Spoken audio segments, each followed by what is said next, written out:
Welcome to our YouTube channel और the classes. जैसे कि आपको पता है सीटेट की मैं सारी वीडियो डाल रहा हूं, उसी क्रम में जो टॉपिक बचे हैं वो भी मैं आगे लेके आया हूं। तो उसी क्रम में हमारा आज का टॉपिक है एनईपी 2020। अब जो सीटेट में पेपर आएगा वैसे तो मैंने बता दिया कि आपके हिसाब से, क्योंकि आप एनईपी तैयार हुई वो आपके हिसाब से हुई। ये जो भी चीज़ें, जो भी समिति है, जो चीज़ें भी तैयार होती हैं वो सब पॉजिटिवनेस को ध्यान में रख के तैयार होती हैं। ऐसी नई शिक्षा नीति जो आई है, ठीक है, तो उसमें 50 से 80% तो क्वेश्चन हो जाएंगे वैसे ही, कि बिल्कुल पॉजिटिव के साथ। जैसे तुमसे पूछा जाए कि चोरी करना सही बात है, आप कहोगे नहीं सही बात नहीं है, तो यानी कि वो आवाज़ उसमें रखी गई है। लेकिन क्या है कि इसके जो मेन पॉइंट है, जो फैक्ट है, ज़्यादा नहीं है, वो आपको इस छोटी सी वीडियो में कवर हो जाएंगे। देखते हैं कैसे। देखिए, नई शिक्षा नीति 2020 में आई, उसी का हमारा ये टॉपिक है। और इससे कम से कम भी सीटेट में पहले पेपर में और दूसरे पेपर में 3 से 4 क्वेश्चन मिलेंगे। ठीक, अब पूरा पढ़ते हैं, इसे देखते हैं। अब देखेंगे पहले क्वेश्चन क्या है, नई शिक्षा नीति 2020। मैं पेन ले लेता हूं। नई शिक्षा नीति 2020, तो इसे इंग्लिश में एक तो ये याद रखें, न्यू एजुकेशन पॉलिसी 2020। अब ये क्या है, इसके जो अध्यक्ष है वो है कस्तूरी रंगन। कौन है? कस्तूरी रंगन। एक बात तो आपको ये याद रखनी है, बस इतनी, क्योंकि मैंने पहले ही बता दिया, आपको ये विशेष बात याद रखनी है कि पढ़ना कितना है। आप ये याद रखेंगे वो कैसे कपड़े पहनते हैं, ये नहीं आएगा। बस अध्यक्ष कौन है? कस्तूरी रंगन। और इस टाइम जब ये न्यू एजुकेशन पॉलिसी बन रही थी, उस टाइम हमारे शिक्षा मंत्री कौन थे? ठीक है, कौन शिक्षा मंत्री कौन थे? तो वो थे रमेश पोखरियाल निशंक।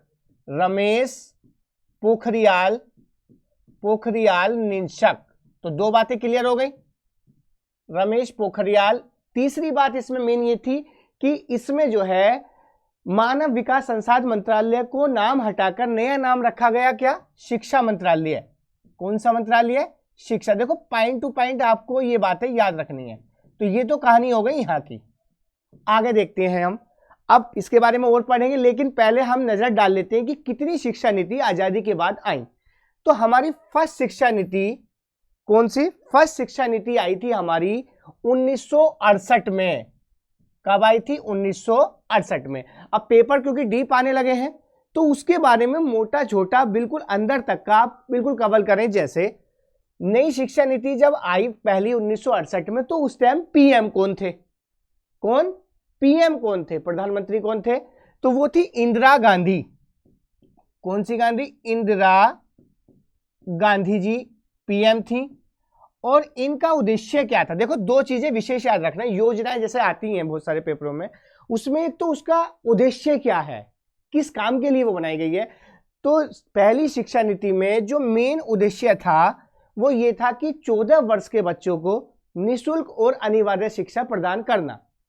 ठीक है, तो निःशुल्क, देखो ये बहुत मेन बात है, याद रखना। नई शिक्षा नीति से पूछेगा, लेकिन पुरानी चीजें क्योंकि डीप में जाना है, तो 14 वर्ष के बच्चों को, मैं लिख दे रहा हूं, 14 वर्ष के बच्चों को निःशुल्क, यानी कि बिल्कुल मुफ्त, निःशुल्क व अनिवार्य शिक्षा, ये इसका एम था, यानी कि उद्देश्य। ये आपको याद रखना है, अनिवार्य शिक्षा। इस बात पे आप विशेष ध्यान रखें।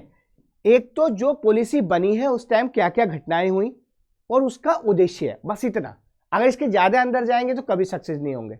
मैंने पहले बता दिया, अच्छा बल्लेबाज वो है जो खराब गेंद को छोड़े भी। आपने देखा होगा सूर्य कुमार यादव बड़ा अच्छा खेल रहा था, उसे पिच बेकार थी तो सोचना चाहिए था कि पीछे को ऐसे मार दिया, तो कुल मिलाकर खराब गेंद, क्योंकि बॉलर 6 गेंदों में 3 गेंदें खराब फेंकता है। आप 3 गेंदों पर टारगेट करें ना, तो ऐसी कहानी यहाँ पे है पढ़ाई में। तो बात समझ में आ गई। तो सेकंड शिक्षा नीति का भाई, ये तो हो गया फर्स्ट शिक्षा नीति का। सेकंड शिक्षा नीति आई 1986 में। कब आई? 1986। ये बहुत इंपॉर्टेंट है क्योंकि इसके तुरंत बाद अब आई है नई शिक्षा नीति। तो यहां पर क्या क्या संभावनाएं हैं, यहां से सवाल 100% बनेगा कि सेकंड शिक्षा नीति कब आई? 1986। और इसे संशोधित किया गया, संशोधित भी किया गया, इसे याद रखना, 1992 में। ये दोनों बातें बहुत ही जबरदस्त है। तो कब आई वो? 1986 में सेकंड शिक्षा नीति। संशोधित कब किया गया? 1992 में, क्योंकि जरूरत पड़ गई। अब क्या था कि इसका जो लक्ष्य था, देखो मैंने पहले ही बता दिया, आपको विशेष याद रखना है ये कि लक्ष्य क्या है किसी भी चीज का। अब आप पढ़ाई कर रहे हैं, आपका क्या लक्ष्य है? आपका यही तो लक्ष्य है कि हमें सिलेक्शन लेना है, फाइनली सिलेक्शन लेना है, ठीक है, तो फाइनल मतलब नौकरी प्राप्त करनी है। तो ऐसी इसका जो लक्ष्य था सेकंड शिक्षा नीति का, वो था कि जो गरीब वर्ग के महिलाएं हैं, ये बच्चे हैं, ये जो भी हैं, जैसे SC ST, ये सब उस टाइम प्रावधान था, SC ST, ये सब बहुत दूर दराज के या फिर पहाड़ी क्षेत्रों के जो ज्यादा मिडिल मतलब ज्यादा बैकग्राउंड मतलब लोएस्ट फैमिली से आते हैं, तो उन्हें जो है एक प्रभावी धारा में लाना, यानी कि जो एक आरक्षण का प्रावधान क्यों था, आरक्षण का भी ये था कि जो भी आरक्षण के थ्रू निचले स्तर पे है वो आरक्षण के थ्रू ऊपर पहुंच जाए, ठीक है। तो ऐसे ही क्या था, नई शिक्षा नीति का मेन लक्ष्य था कि जो है समाज में जो बुराइयां फैली हुई हैं, कि वो आपको पता ही चलता है इंडिया में, तो इन सबको मुख्य धारा में लाना पढ़ाई के माध्यम से। तो चेंजिंग किया गया स्पेशल इन लोगों के लिए। बात समझ में आ गई? तो सेकंड शिक्षा नीति का ये एम था। फर्स्ट शिक्षा नीति का क्या था कि 14 वर्ष के बच्चों को निःशुल्क एवं अनिवार्य शिक्षा। क्लियर है? यहां तक कोई समस्या, कोई दिक्कत नहीं। आगे आते हैं, इसमें और क्या बात हुई। अब क्या हुआ, अब मैं यहां से थोड़ा सा रफली कर देता हूं। देखिए सेकंड शिक्षा नीति में क्या हुआ, दो बातें बहुत अच्छी हुई। एक तो ऑपरेशन ब्लैक बोर्ड, बहुत ज्यादा आता है ये, operation black board, operation black board शुरू किया गया, यानी कि अब ब्लैक बोर्ड पर पढ़ाया जाएगा। एक चीज आप समझिएगा कि बच्चे, अब भी हम मतलब होता है इस्तेमाल बच्चों के लिए ब्लैक बोर्ड इसलिए किया जाता है यूज, वैसे भी कर सकते हैं व्हाइट बोर्ड भी, लेकिन ब्लैक बोर्ड पे जब लिखा जाता है तो बिल्कुल भी अक्षरों का तालमेल बिल्कुल जैसा लिखोगे वैसे ही छपेगा, फिसलन नहीं होगी। एक ये भी मानक है ब्लैक बोर्ड का और व्हाइट बोर्ड का। बड़े बच्चों के लिए व्हाइट बोर्ड यूज करते हैं क्योंकि वो समझ जाते हैं, वहां अगर कै बना रहे हैं तो कै उल्टा बनाएंगे तो बच्चे भी उल्टा बनाएंगे। तो ऑपरेशन ब्लैक बोर्ड कब शुरू किया गया, नई शिक्षा नीति, वो सेकंड शिक्षा नीति के माध्यम से। दूसरा, इसमें चलाया गया ओपन यूनिवर्सिटी। देखो ये बहुत इंपॉर्टेंट है, इंदिरा गांधी मुक्त यूनिवर्सिटी। तो ओपन यूनिवर्सिटी किस में चलाई गई, वो चलाई गई सेकंड, ये स्पेशल याद रखना है आपको। फर्स्ट में क्या हुआ, एक तरफ रख दो, सेकंड में क्या हुआ, ऑपरेशन ब्लैक बोर्ड, और दूसरा ओपन यूनिवर्सिटी की शुरुआत की गई। बात समझ में आ गई? अब क्या है, ये था इसका उद्देश्य। अब आते हैं सीधा तीसरी बात, इस टाइम कौन थे ये विषय, जैसे उस टाइम इंदिरा गांधी PM थी, इस टाइम थे हमारे राजीव गांधी जी। PM कौन थे, राजीव गांधी। तो आपको क्लियर हो गया यहां तक, कोई समस्या नहीं आनी चाहिए। तो पुराना तो पढ़ना पड़ेगा हमें, बिल्कुल टॉपिक एकदम मलाई की तरह आपके जहन में, जहन का मतलब कहते हैं दिमाग में बच जाएगा। अब आगे आते हैं। अब अगला है हमारा नई शिक्षा नीति 2020। अब इससे पहले पढ़ाना जरूरी था, अब नई शिक्षा नीति 2020 पे चर्चा करते हैं। तो इसका विजन क्या है, एक तो आप ये समझिएगा, ये आई है 86 के यानी कि 34 साल बाद। तो एक तो सवाल ये आएगा कि नई शिक्षा नीति सेकंड से कितने साल बाद आई, तो वो आई है 34 साल बाद। और आप याद रखना ऐसी जगह जरूर फंसते हैं, ऑप्शन देगा 34, 35, 36, 37, तो आपको 86 से 20 से माइनस करके कर लेना, या फिर 34 साल बाद। तो कितने साल बाद बनी है ये, 34 साल बाद। अब इसके जो अध्यक्ष थे वो मैंने पहले ही बता दिया, कस्तूरी रंगन। और दूसरा जो इसमें परिवर्तन किया गया, शिक्षा मंत्रालय कर दिया गया, मानव विकास संसाधन मंत्रालय के स्थान पर क्या कर दिया गया, शिक्षा मंत्रालय। एक बात तो ये हो गई, शिक्षा मंत्रालय। दूसरा अध्यक्ष इसके हो गए, और किसने किया, वो रमेश पोखरियाल निशंक, पोखरियाल निशंक। तीसरी बात, अध्यक्ष भी हो गए। इसकी अगली बात क्या है, अगली बात यह है कि इसके अंदर कौन सा मंत्रालय हो गया, शिक्षा मंत्रालय, कि कितने साल बाद आई, 34 साल बाद, और अध्यक्ष भी हो गए। और इसका विजन क्या है, मेन बात यह है विजन। देखो विजन इसका क्या है, क्यों परिवर्तन किया गया। एक तो इसके अंदर सबसे मेन रोल 5+3+4+4, 3+3+4, ये अभी आगे अगली वाली स्लाइड में है। तो कहने का मतलब यह है कि इसमें क्या है कि खाली मतलब भारत को वैश्विक नागरिक बनाना, मेन बात ये समझ लो फाइनली, भारत को वैश्विक नागरिक बनाना, ये इसका एम है। वैश्विक नागरिक का मतलब क्या है कि एक तो इसमें क्या है, बच्चों का विकास करना, यानी कि विश्व स्तर पर खाली बुद्धि नहीं, बुद्धि, इकोनॉमिकली, सर्वगुण सर्वांगीण विकास करना। तो वैश्विक स्तर पर उसे विश्व का नागरिक बनाना, ये इसका उद्देश्य है। बात समझ में आ गया? वो कैसे बनेगा, इसमें चेंजिंग कर दिया गया। चेंजिंग का मतलब अगली स्लाइड में पढ़ते हैं। दूसरा क्या है, लक्ष्य क्या है इसके? एक तो इसके अंदर एक्सेसिबिलिटी होनी चाहिए, इक्विटी समानता होनी चाहिए, अफोर्डेबिलिटी होनी चाहिए, क्वालिटी होनी चाहिए और अकाउंटेबिलिटी जवाबदेही होनी चाहिए। ये इसके क्या है, ये इसके हैं लक्ष्य। तो पूछा जाएगा कि एनईपी के कितने लक्ष्य हैं? वो है 5। कितने लक्ष्य हैं? 5। एक्सेसिबिलिटी मतलब पहुंच, एक्सिस यानी कि वो पहुंच जाए सब पर, यानी कि शिक्षा जो है सबके पास पहुंच जाए, चाहे कोई गरीब हो, अमीर हो, कुछ भी हो। दूसरा, इक्विटी का मतलब होता है भागीदारी। इक्विटी का मतलब भागीदारी, यानी कि सबकी भागीदारी होनी चाहिए, कोई भी बच्चा गरीब ना रहे, कोई भी बच्चा गरीबी की वजह से अनपढ़ ना रहे। तो ये इसकी एक पॉइंट है, लक्ष्य है। तो मैंने पहले बता दिया लक्ष्य तो मेन ही है। तीसरा है अफोर्डेबिलिटी, किसी सबको अफोर्ड हो जाए, ठीक है, सबको मिल जाए। बात समझ में आ गया? चौथा है क्वालिटी, यानी कि इसके अंदर क्वालिटी भी होनी चाहिए। तो इसलिए क्वालिटी के बेस पर जो भी भर्ती निकल रही है, आपको पता है कि नई शिक्षा नीति अब लागू हो जाएगी, सबसे पहला राज्य भी पढ़ाएंगे। तो एक क्वालिटी का मतलब है कि बच्चों को क्वालिटी मिले, ऐसा ना हो कि क्वालिटी स्तर घट रहा हो। इसलिए क्वालिटी को देखते हुए टैट, सुपर टैट, सी टैट ये सब है। बात समझ में आ गई? अगला है अकाउंटेबिलिटी, यानी कि जो भी जवाबदेही, तो यानी कि जो पढ़ा रही है उनकी जवाबदेही है। ऐसा नहीं है कि उन्हें सरकार पैसा दे रही है 50-55 हज़ार रुपए को और ऐसे बैठे हैं। उनकी जवाबदेही है कि वो पढ़ाएं, रिजल्ट दें, निपुण के माध्यम से दें। यह लक्ष्य, निपुण लक्ष्य ऐप आ गया, इतने सारे ऐप हैं, तो सबकी जवाबदेही है। अब इतना आसान नहीं है, बहुत मेहनत से बच्चे, बहुत स्तर अच्छा सुधर रहा है, प्राइमरी का भी और अपर का भी। तो ये हमारे क्या है, इसके लक्ष्य है। दूसरा, आगे आते हैं, एनईपी हो गया। अब है इसके लक्ष्य, इसमें 2 और रह गए। एक तो क्या है कि 2030 तक मैं पहले ले रहा हूं, 2030 तक सकल अनुपात, यानी कि रेशियो जो है, सकल अनुपात, वो जो है 100% हो जाना चाहिए। ग्रोस रेशियो, यानी कि सबके पास सब 100%, यानी कि बिल्कुल भी प्राइमरी या अपर कोई भी समस्या ना आए, किसी को पैसे की वजह से तंगी ना हो, सब पढ़ें। बात समझ में आ गई? दूसरा कि स्टेट गवर्नमेंट और सेंट्रल गवर्नमेंट, इसमें जो है 6%, ये याद रखना पॉइंट, 6% तक जीडीपी का सार्वजनिक व्यय में खर्च किया जाएगा। ये 6% तक पहुंच जाना चाहिए।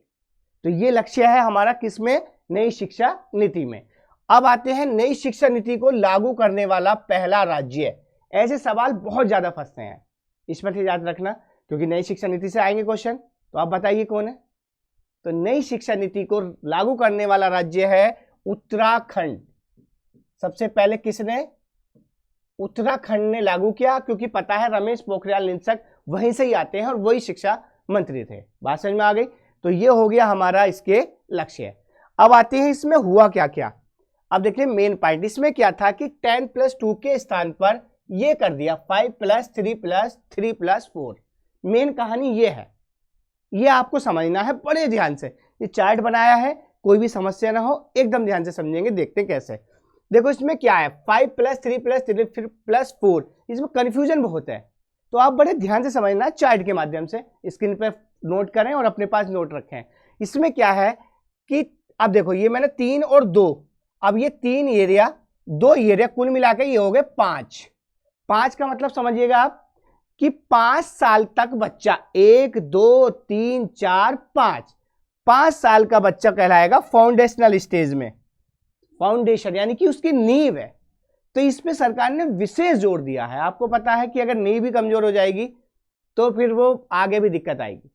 मेरा ये मानना है कि माँ बाप सारे काम छोड़ के 1 से लेकर 5 तक या 6 7 8 तक पूरा फोकस अपने बच्चे पे रखें। आप विश्वास मानिए कि वो फिर उसे जरूरत नहीं पड़ेगी आपकी, क्योंकि वो अगर नींव भी अगर किसी की बेकार होती है, आजकल है क्या, शुरू में ध्यान नहीं देते, बाद में फिजिक्स का भी ले और मैथ का भी ले और उर्दू का भी ले, सब ट्यूशन लगते हैं, क्योंकि वो बच्चा डरने लगता है। ऐसी क्या है, हमारे स्कूल में एक बच्चे को एक टेस्ट की वजह से इतना डर गया कि वो आया नहीं। फिर उसके माँ बाप को बुलाया, उसे समझाया कि अब तुझे कुछ नहीं, क्योंकि डर बैठ जाता है। बात समझ में आ गया? तो इसलिए माँ बाप को इतनी स्टेज तक बिल्कुल एक तरीके से फ्रेंडशिप के तौर पे बच्चों के साथ रहना है, तभी बच्चा फिर वो उसकी जड़ मजबूत हो जाएगी। तो इसलिए 5 साल तक कहा गया है फाउंडेशनल स्टेज। बात समझ में आ गई कैसे? अब इसमें भी 3 वर्ष तक बच गया, ये है आंगनवाड़ी और प्री प्राइमरी स्कूल। ये बात आपको समझनी है, 1 2 3। अब समझिए वर्ष 2 आयु 3 से 6 3 1 2 3 3 साल का करेगा प्रवेश, 3 साल का आंगनवाड़ी में प्रवेश करेगा। ठीक है, पहले क्या था 6 से 14, आंगनवाड़ी में इसी में ऐड कर दिया है। तो 3 वर्ष तक यानी कि 3 साल का जैसे ही वो आएगा तो 4 5 6, तो 3 से लेकर 6 साल तक वो पढ़ेगा आंगनवाड़ी स्तर तक, है वही 6 से 14 प्राइमरी में जाने के लिए, लेकिन ऐड कर दिया है। अभी फिर एक और आ गया है जियो कि आंगनवाड़ी का खाना भी कहां बनेगा? प्राइमरी स्कूल में बनेगा, साथ साथ बनेगा। अभी आंगनवाड़ी और प्राइमरी अलग अलग नहीं रहा। बात समझ में आ गया? तो अब आप ये समझिएगा, ये 3 से 6 वर्ष का मतलब 3 4 5, ये 3 साल रहेगा वो आंगनवाड़ी में, यानी कि ऐसा समझ लो 3 साल का आया तो 4 5, एक मिनट दोबारा 4 समझिएगा, 4 5 6, तो 6 वर्ष तक रहेगा वो आंगनबाड़ी में या प्राइमरी में। बिल्कुल फैसिलिटी उसे ऐसी मिलेंगी सेम प्राइमरी के जैसी, खाना भी वही बनेगा। ठीक है, मिड डे मील का। दूसरा, वहां पर दिक्कत क्या होती है कि आंगनबाड़ी से जो बच्चे आते थे वो बहुत ज्यादा निपुण नहीं होते, तो दिक्कत आती थी प्राइमरी में, इसलिए साथ जोड़ा गया। तो इसलिए क्या है कि 4 5 6 वर्ष तक वो सही हो गया, तो इसलिए रखा गया है 3 से 6 वर्ष तक आंगनबाड़ी प्राइमरी स्कूल। जैसे ही वो 6 साल का होगा तो 6 से 8 वो 1 और 2 कक्षा पार करेगा, यानी कि 7वीं में 1, 8वीं में दूसरी कक्षा। तो यानी कि कुल मिलाकर ये कितने साल हो गए? ये हो गए 5। ये कौन सी स्टेज कहलाई? फाउंडेशनल स्टेज, नींव वाली स्टेज। क्लियर? दूसरे पे आते हैं फिर 5 साल, इसीलिए रखा गया है 5 का मतलब समझ गए, 3 साल आंगनवाड़ी और 2 साल प्राइमरी, यानी कि 1 और 2। क्लियर हो गया? आगे आते हैं फिर 5 के बाद है 3। 3 का मतलब समझिए कक्षा 3 में आएगा वो। अब साल कौन सा होगा? 8 से 11, यानी कि 9 10 11। बात समझ में आ गई? तो 3 4 5, यानी कि 11 साल तक वो कौन सी कक्षा पास कर लेगा? 5वीं। तो ये हो गई 8 से 11, तो इसलिए रखा गया है 3। बात समझ में आ गया? उसके बाद फिर 3, यानी कि 6 7 8, 3 साल ये करेगा, और वर्ष कौन सा होगा उसका? 11 से 14। तो 14 वर्ष तक वो कक्षा 8 पास कर लेगा। उसके बाद आते हैं अपर का, यानी कि 4 वर्ष का, 5 3 3 4 दिया है ना, तो 4 वर्ष का मतलब 9 से 12, 9 10 11 12। तो फाइनली इस तरीके, यह है सेकेंडरी स्टेज। ठीक है, तो ये बनाया गया है। ये पहले क्या था? 10+2 मानक था, अब हो गया 5 3 3 4। एक बार फिर समझते हैं। 3 साल का बच्चा एडमिशन लेगा, 4 5 6 7 8, 8 साल तक वो फाउंडेशनल स्टेज में रहेगा, यानी कि 3 साल तक तो आंगनवाड़ी में, और 2 साल उसके लगेंगे कहां? 1 और 2 में। बात समझ में? 5 हो गया। फिर 6ठा 7वां 8वां 3 साल, फिर 8वें तक हो गया, यानी कि 3 4 5 3 साल, फिर 6 7 8 3 साल, और फिर 4 9 से 12। पहले क्या था? 10+2। बात समझ में आ गई? तो मुझे उम्मीद है ये आपको मेरी वीडियो अच्छी लगी होगी। बस ये आपको फाइनल करना है, कोई भी चीज छूटे ना, और सब आप नोट्स बनाते रहिए। नेक्स्ट वीडियो के साथ आते हैं, तो इसलिए विशेष ध्यान रखना फाउंडेशनल स्टेज पे बच्चे के, इसलिए प्राइमरी में सरकार ज्यादा जोर दे रही है। तो नेक्स्ट वीडियो के साथ आते हैं। Thank you. आपको उम्मीद है कि वीडियो अच्छी लग रही होंगी। प्लीज आप यूट्यूब चैनल पे जाइएगा और ज्यादा से ज्यादा शेयर करिएगा, ऐसी चीजें आपको मिलती रहेंगी। Thank you.